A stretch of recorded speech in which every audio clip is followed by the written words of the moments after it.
할렐루야. 하나님의 사랑과 은총이 넘치시기를 축원합니다. 오늘은 5월 25일입니다. 수요일날 아침에 하나님이 함께 하시며 또 우리의 모든 삶이 해결되고 주님의 축복 가운데 승리하는 여러분 되시길 바랍니다. 오늘은 십계명에 대해서 계속 생각해 보고 있는데, 이 율법이라고 하는 것이 어떤 특징을 갖고 있느냐 하는 것을 또 좀 더 깊이 생각해 보려고 합니다. 이 율법이라고 하는 것은, 법이라고 하는 것은 그 나라를 특징 짓지만, 특히 율법이라고 하는 것, 하나님이 주신 법은요, 하나님이 다스리는 나라의 기준입니다. 그래서 하나님이 다스리는 나라에 합당한 백성들의 기준이기도 합니다. 우리나라에 사는 사람들은 이러한 법에 따라야 된다라는 것이죠.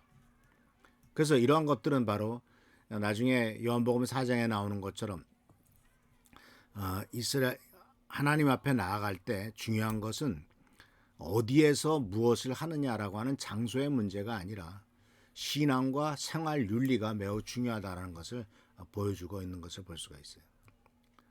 어디에서 예배 드려야 되느냐는 것이 나중에 어떤 신앙의 중요한 기준이 되기도 했습니다. 그래서 예수님과 사마리아 여인과의 대화 속에서 예루살렘에서 예배 드려야 됩니까? 그리심산에서 예배 드려야 됩니까? 라고 예수님께 질문했을 때 예수께서 하신 유명한 말씀이 있죠.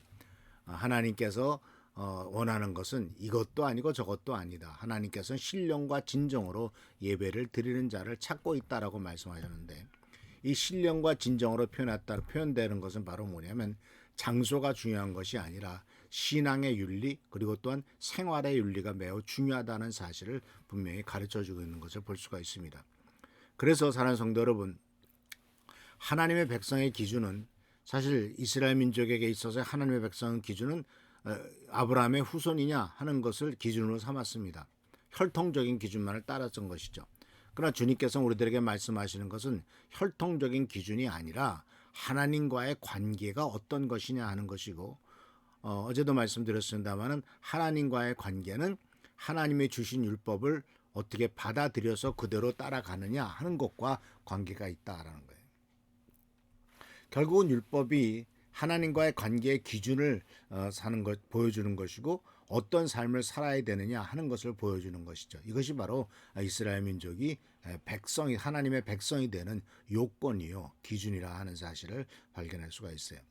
그래서 1계명, 우리가 알다시피 이제 출애굽기 20장에서는 10가지 계명이 나오잖아요. 첫 번째 계명에서부터 네 번째 계명까지는 하나님과의 관계죠. 네 번째 계명이 안식일을 지키는 것 아니었습니까?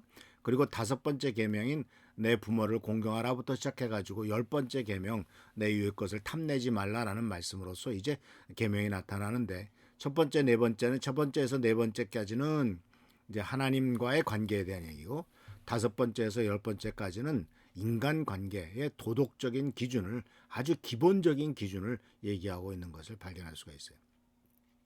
그리고 이것은 바로 생활 윤리에 대한 기준이죠. 생활 윤리.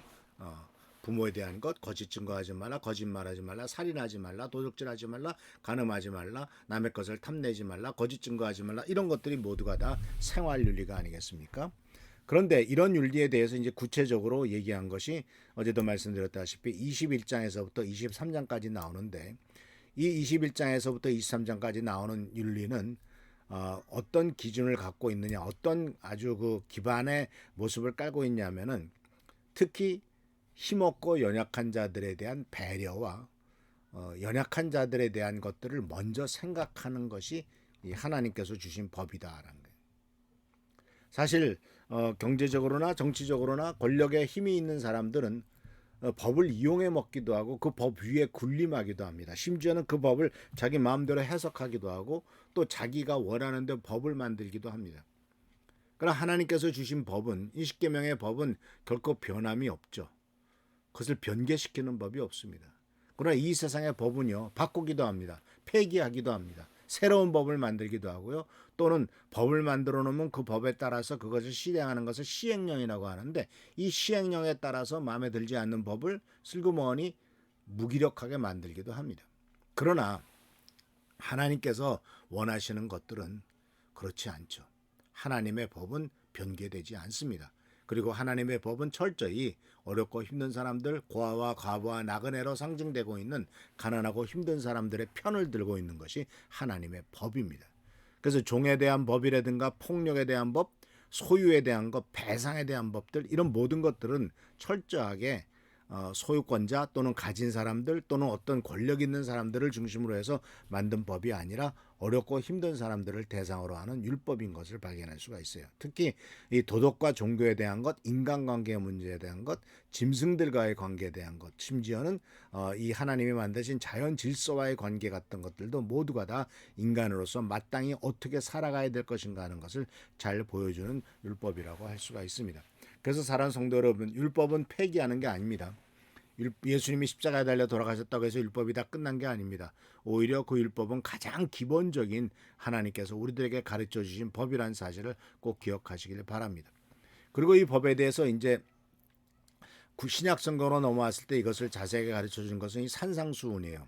산상수훈에 이제 8가지 복이 나오는데 그 특히 마태복음 5장 3절에서부터 10절까지 나오는 팔복은 이것이 역시 하나님 나라의 기준이라는 사실을 발견하게 됩니다.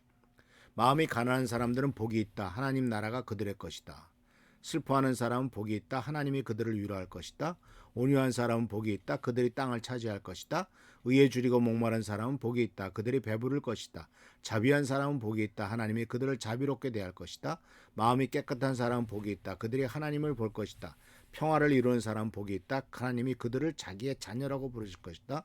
의를 위하여 박해를 받는 사람은 복이 있다. 하늘나라가 그들의 것이다.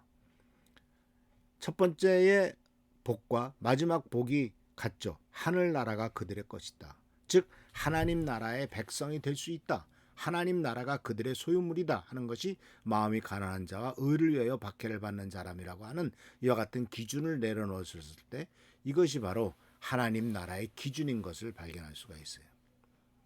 그래서 사랑하는 성도 여러분, 이 팔복 그리고 또한 십계명은 단순히 듣기 좋으라고 하는 말이 아니라 실제로 우리가 이 세상을 살아가는 데 있어서 가장 기본이 되는 기준이란 사실을 기억하시길 바랍니다.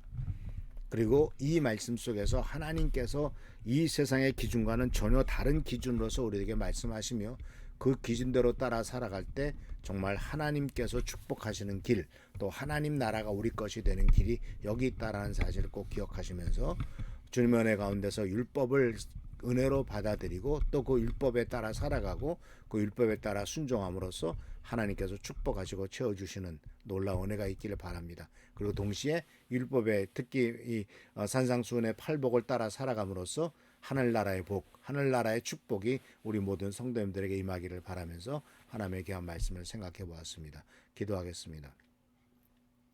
좋으신 주님 은혜를 감사합니다. 세상의 어떤 것들보다도 하늘나라의 복이 가장 중요합니다. 또 하나님께서 주신 율법이 가장 기준이 됩니다. 간절히 금갖고 나오는 이런 기준에 따라 우리가 살아가도록 도와주시고 하늘나라의 복이 우리들의 삶 속에 더욱더 차고 넘치도록 역사하여 주옵소서. 십계명과 팔복을 잊지 않도록 도와주시고 그리하여 우리가 하나님 나라에 합당한 존재가 될 수 있도록 하시고 천국에도 들어갈 수 있고 천국에도 하나님의 자녀로서의 부족함이 없는 삶을 누리는 우리 모두가 되도록 축복과 능력을 더하여 주옵소서. 오늘도 함께 하시고 주께 보살펴 주시기를 바라옵고 예수 그리스도의 이름으로 축복하며 간절히 기도하옵나이다. 아멘. 오늘도 하나님의 은총과 은혜가 여러분에게 넘치시기를 축원합니다. 할렐루야 축복합니다.